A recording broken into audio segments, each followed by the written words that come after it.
je crois que je suis resté le même, c'est-à-dire que je suis toujours Jean Daniel, et avec Sylvia, tous les ans, je fais le point.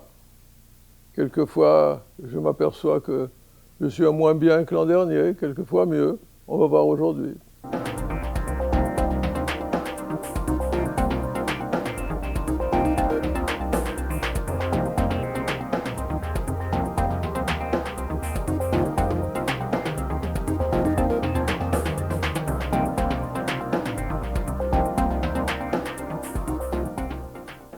Jean Daniel, decano del periodismo francés y fundador, director del Nouvel Observateur, celebra sus 90 años en París y publica Les miens, los míos, con un préface de Milan Kundera.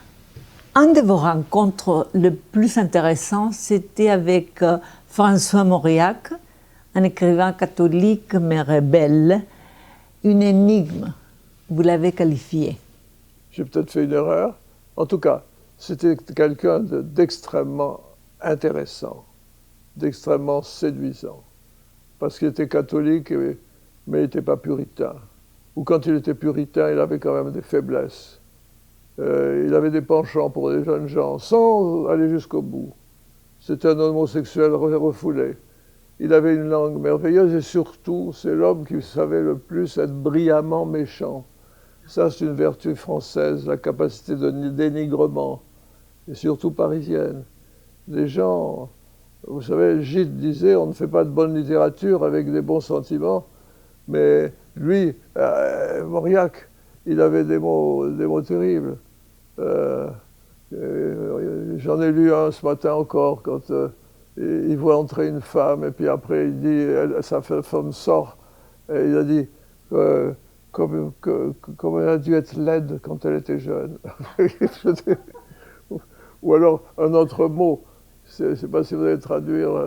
Bien, il était méchant. Il était méchant, mais brillant, curieux. Et alors, on lui présente une autre femme, et après il dit, elle est moins intelligente que sa laideur ne laisserait espérer. Elle est moins intelligente que sa laideur ne laisserait espérer. Vous ne direz jamais ça d'une femme. Pardon? Vous jamais direz une chose pareille pour une femme. Peut-être que j'arriverai à être aussi brillant, parce que quelquefois, on n'est pas méchant parce qu'on n'est pas brillant aussi. Non, moi, il y a des choses qui me viennent. Moi, il m'a dit un jour, Mauriac, quand je lui ai dit, vous êtes terrible à ce moment-là. Il me dit, si vous saviez tout ce que je refoule. Il dit, la chose cruelle que je dis, c'est la plus gentille de celles qui me viennent à la bouche. Je les refoule toutes et il en reste une cruelle. Mais les autres, si vous saviez, ce serait monstrueux.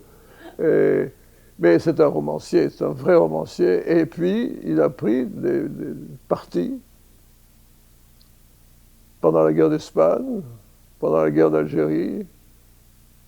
Il a pris parti de manière tout à fait courageuse. Et c'est l'homme d'une région aussi. Ça,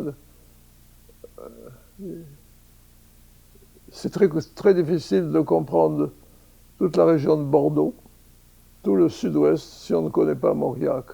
Vous trouvez une extraordinaire ressemblance entre François Mauriac et le Saint-Jérôme de Zurbarán. Parce qu'il se mettait comme ça. Il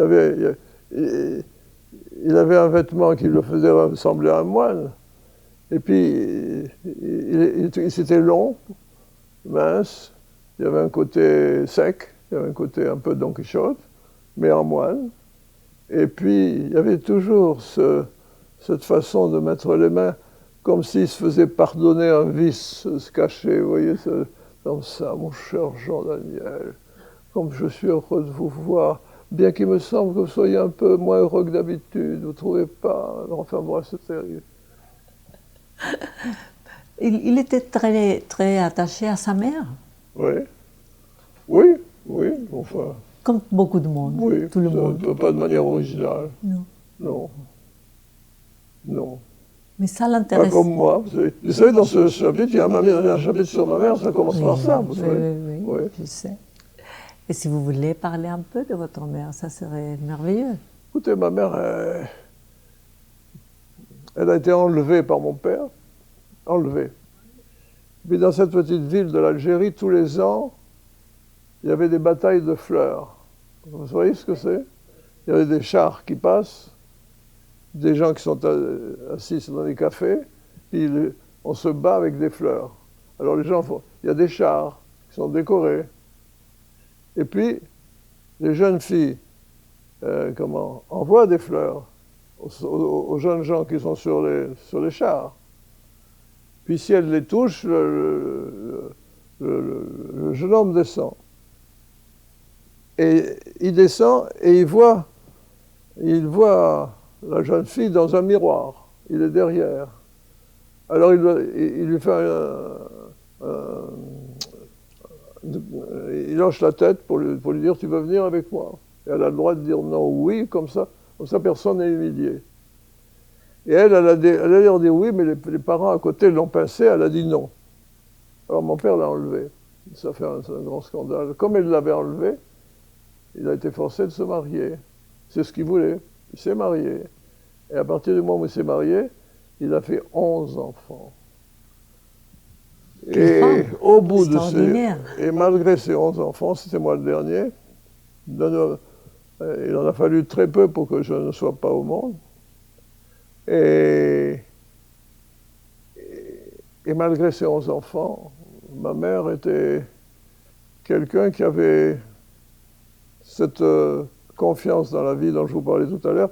Et elle trouvait qu'il fallait plaindre tout le monde, et surtout les riches. Nous n'étions pas riches, nous. Mais quand on lui disait, voilà, quelqu'un a gagné à la loterie ou quelqu'un est devenu puissant, elle disait le pauvre. Et pourquoi le pauvre? Parce qu'il va perdre tout ça. Ça va être terrible. Et puis il va mourir. Je dis, mais tout le monde meurt. Oui, mais lui, il va mourir. Et il va se dire, comment ça se fait que moi, un riche, je meurs? Et elle avait improvisé comme ça une légende de paysanne. Mais il avait un grand cœur. Hein? Il avait un grand cœur. Oui. Oui, ou des préjugés ou un grand cœur. Mais enfin, ça, c'est autre chose. Et votre père, il était comment? Mon père était grand, très beau, très très beau. Très fort, gaillard. Et alors, il a enlevé Il a enlevé. Mais ensuite, il nous a donné des exemples parce que nous étions dans une petite ville, comme dans le Far West américain, où les gens se disputaient. Et lui, il m'a donné des leçons de ne jamais se laisser faire dans la vie. Chaque fois que j'ai eu peur de quelqu'un, j'ai pensé à mon père. Mon père était un... Grande image pour vous. Pardon? Une grande image très pour grande, vous. Très grande. Continue. Il ne parlait jamais. Il ne parlait jamais. Il parlait un petit peu avec moi. J'étais très enfant. Il était grand, fort, secret, il ne parlait jamais, travaillait tout le temps. Et il a fait la protection de toute cette famille.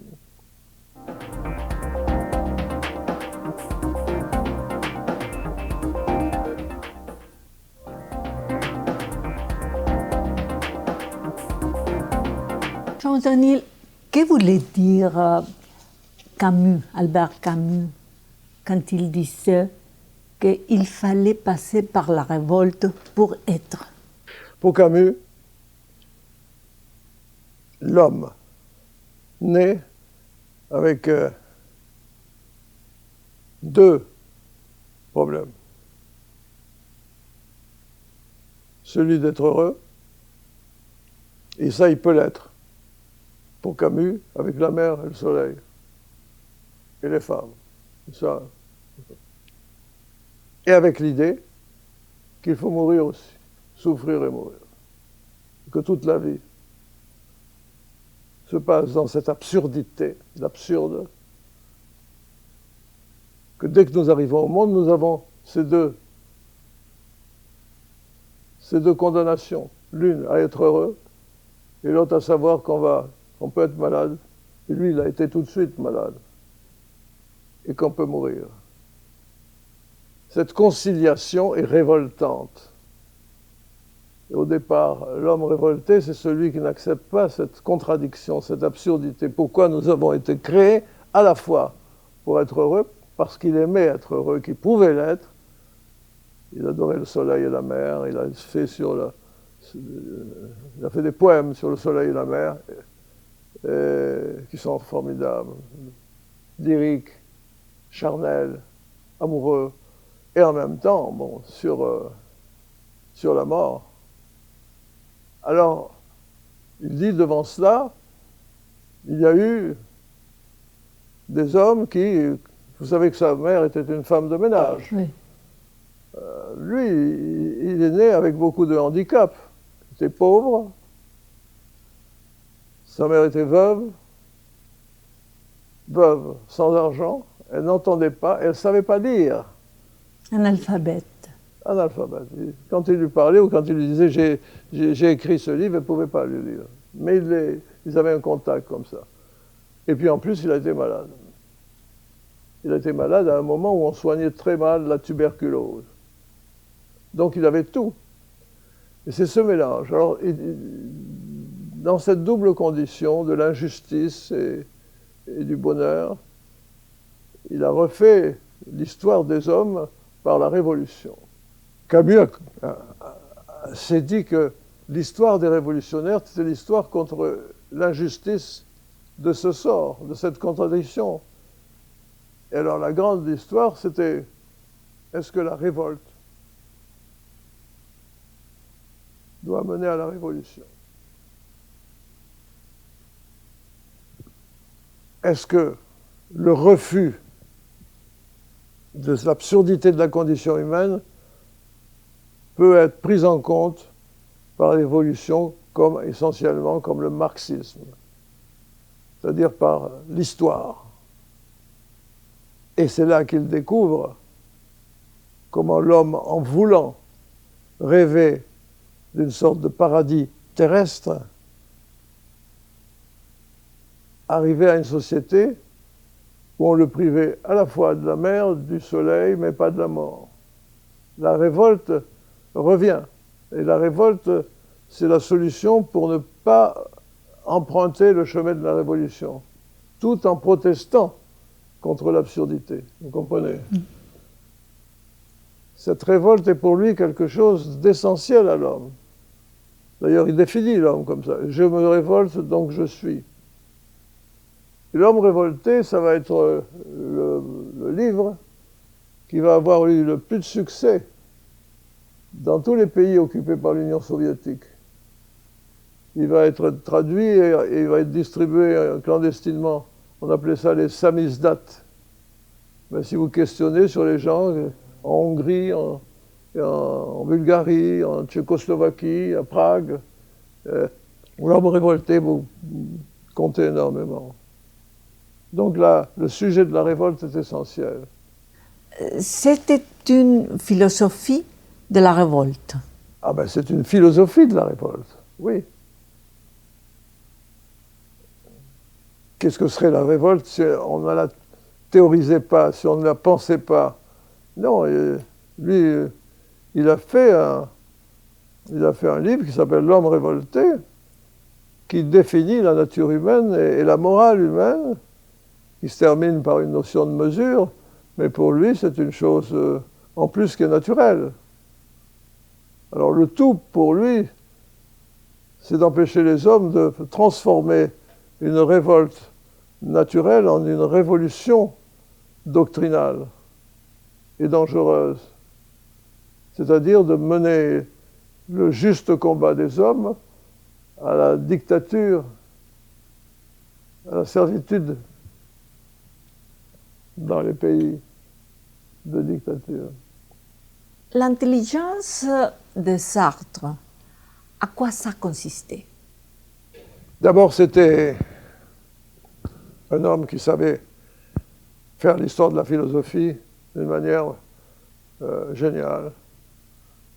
Il avait une science de professeur, un vocabulaire. C'était un pédagogue formidable. En plus, il était possédé.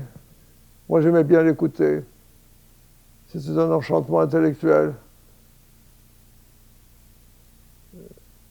L'échec de Sartre a été politique, il n'a pas été philosophique. C'est un philosophe de la liberté. L'échec de Sartre, ça a été une conception de l'histoire qui était un peu celle de Marx. Nous savons comment l'histoire va se dérouler, selon un certain nombre de déterminismes qu'il faut suivre. Et nous savons que cette histoire va se dérouler par la chute du capitalisme, par la rédemption du prolétariat, par la société heureuse. Et le malheur, c'est qu'il a dit en termes merveilleusement étincelants des choses fausses. Si elles n'avaient été que fausses, mais des choses tragiques. Alors, voilà. À la fin, on dirait que Camus avait raison et Sartre pas du tout politiquement. Oui. Oui, on peut dire ça, oui. Oui. Oui, moi, Sartre était tellement brillant, plus que brillant. C'était, d'une certaine manière, c'était un grand philosophe, si on se dit que la philosophie ne sert à rien, d'une certaine manière. Quand on l'écoutait, on finissait par être envoûté. Enfin, moi, en tout cas. Mais c'est un fait que Camus avait prévu ce qui est arrivé et pas lui. Sartre avait un complexe. Camus n'avait pas de complexe parce qu'il est né pauvre. Ça, c'est très important. Alors, lui disait, moi, j'ai pas besoin d'être obsédé par les ouvriers, mes parents l'ont toujours été. Nous avons envie de sortir de la condition ouvrière, on n'a pas envie d'y rentrer. Et vous, Sartre, vous voulez revenir vers les ouvriers, mais nous avons envie d'en sortir. Et Sartre avait était presque d'un puritanisme religieux sur le prolétariat. Il fallait vivre comme ça. Il n'acceptait que d'aller dans des petits restaurants. Pas les moins bons, mais enfin, c'était l'homme anti-bourgeois par excellence. Et c'est ce qu'il avait de sympathique dans sa vie privée. Mais Camus était détendu là-dessus. Camus disait, moi je veux sortir de la misère. Et lui, il veut m'y ramener. De personnages complètement opposés. Ah oui. Ils se sont aimés. Et puis après, quand Camus est mort, Sartre a écrit un texte magnifique. Il a dit, nous nous sommes brouillés, c'était une façon de vivre ensemble. On va s'arrêter là.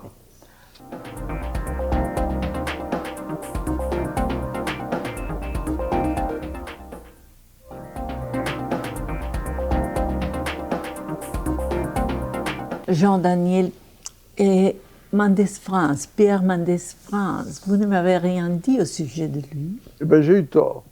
J'ai eu tort parce que c'est un homme que j'admire beaucoup et c'est quelqu'un de très particulier.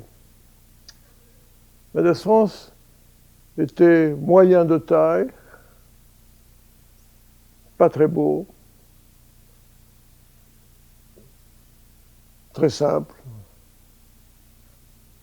Mais il avait quelque chose d'exceptionnel. Exceptionnel, c'est la passion de comprendre et de se faire comprendre. Et vous voyez, s'il était là, il vous parlerait comme s'il y avait 100 personnes. Parce qu'il s'intéresse à tous les gens qui se trouvent devant lui. Il a envie de les convaincre avec des termes simples. Il a envie, beaucoup plus que de dominer, il n'a pas envie d'exalter.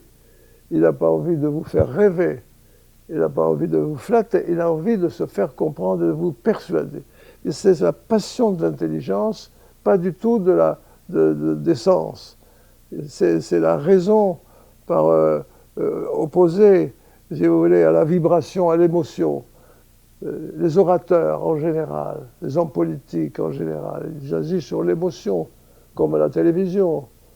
C'est fait non pas pour agir sur votre intelligence, mais sur votre émotion, pour vous faire vibrer. Cet homme, il avait quelques idées simples et grandes, et il aimait, pas seulement le dialogue, il aimait convaincre. Parce qu'il croyait, et il a écrit là-dessus, il croyait que tous les êtres, quels qu'ils soient, même ceux que nous trouvons les plus idiots, il disait les plus cons, ça se dit aussi dans toutes les langues peut-être, en disant, il y a chez chacun, chez chaque femme, chaque enfant même, une étincelle d'intelligence qu'il faut découvrir et pour lui faire comprendre quelque chose. Il était quelquefois très têtu, très opiniâtre, et quand il avait une idée, il vous la communiquait, et tout d'un coup les choses clairaient.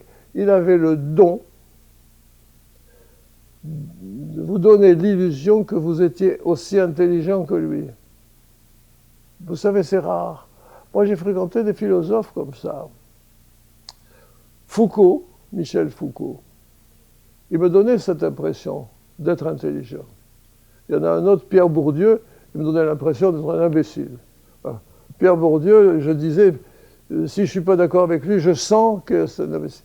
Alors, Mendes France, nous parlons tous les deux, nous avons la même capacité de comprendre, et je ne veux pas vous quitter avant que vous ayez compris la façon dont se gouvernent les sociétés, dont rêvent les peuples, dont la vérité se transmet. C'est rare, très rare chez les hommes politiques, cette don et cette passion. Ils ne mentaient pas. François Mitterrand, vous vous demandez quel était le secret de sa séduction. Le secret. D'abord, ça ne concernait pas que les femmes. Quand il voulait séduire, moi, il m'a séduit, alors que j'étais un ennemi politique, pas un ennemi, un adversaire. Et il avait une façon de vous parler, ou de parler de vous surtout, qui était particulière.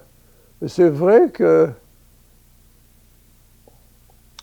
le secret de sa séduction, c'est qu'il s'intéressait secrètement à la personne qui est devant lui.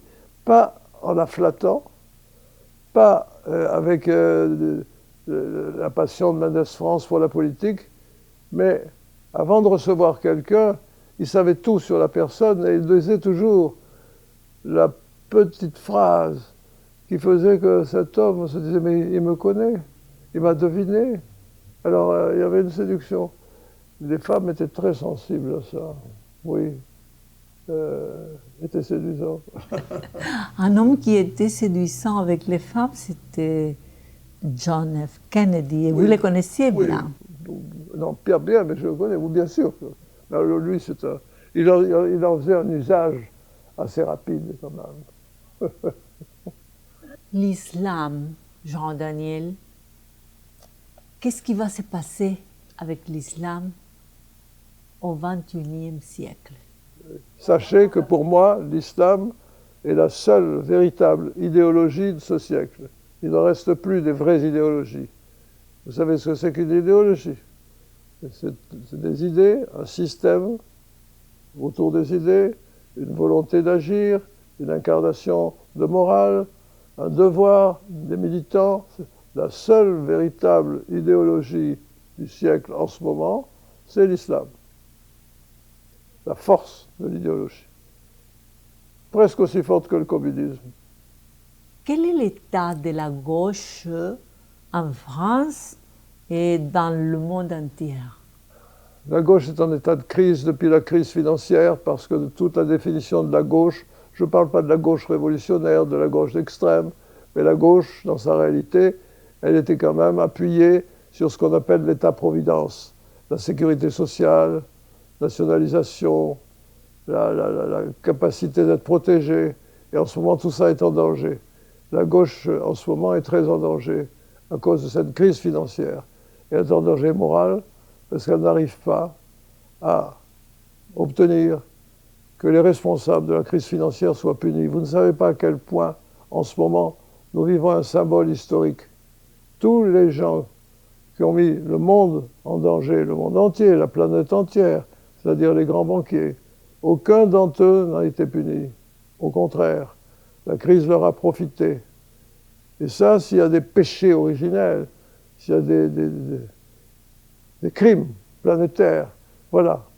Ils viennent de se passer en Amérique. Obama en souffre. Moi, j'aime bien Obama, mais il en souffre, il n'a pas encore réduit. Il n'y a aucun des responsables de la crise financière qui cause des problèmes au monde entier, aucun de ces grands banquiers n'a été condamné ou n'a même souffert.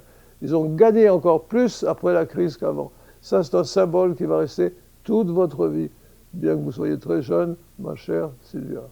Vous connaissez bien le bonheur? Je connais bien le bonheur. C'est un copain, oui. Bon, je ne connais pas le bonheur. Si, vous voulez dire que si je suis capable d'être heureux? Oui. Bien sûr. Alors, vous êtes capable d'être heureux? Oui. Mais oui, bien sûr. Si je n'étais pas capable d'être heureux, je me tuerais. Oui. J'aime pas la souffrance, moi, j'aime pas la tristesse. Je ne suis pas romantique, non.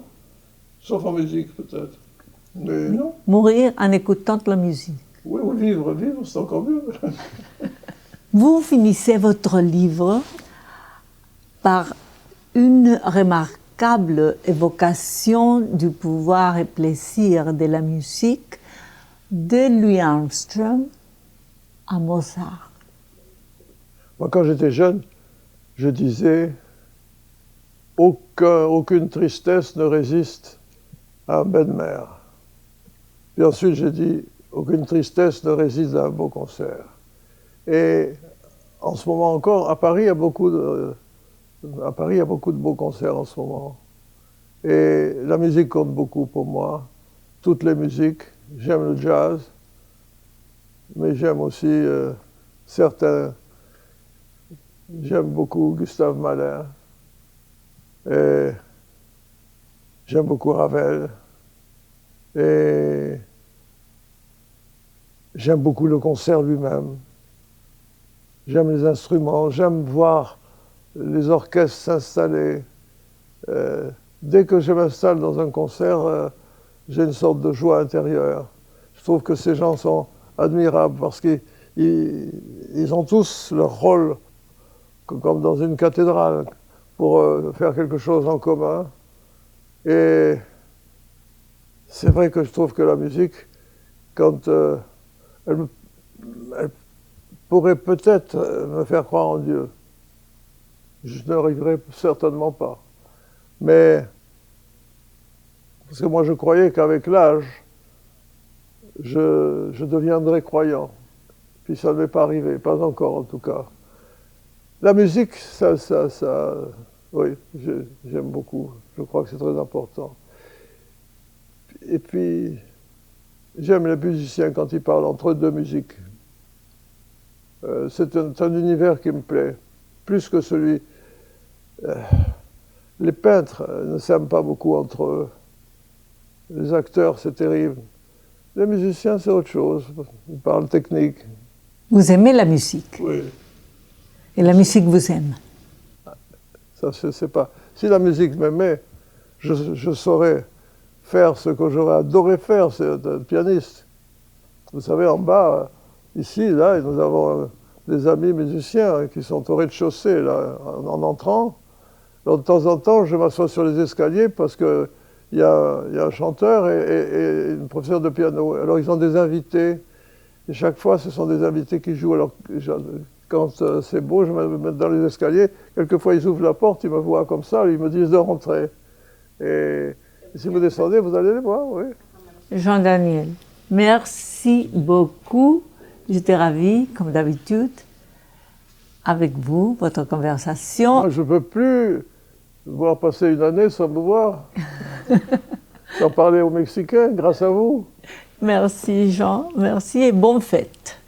De la part des Mexicains et moi-même, bien sûr. Con Jean-Daniel en Paris, Silvia Lemus.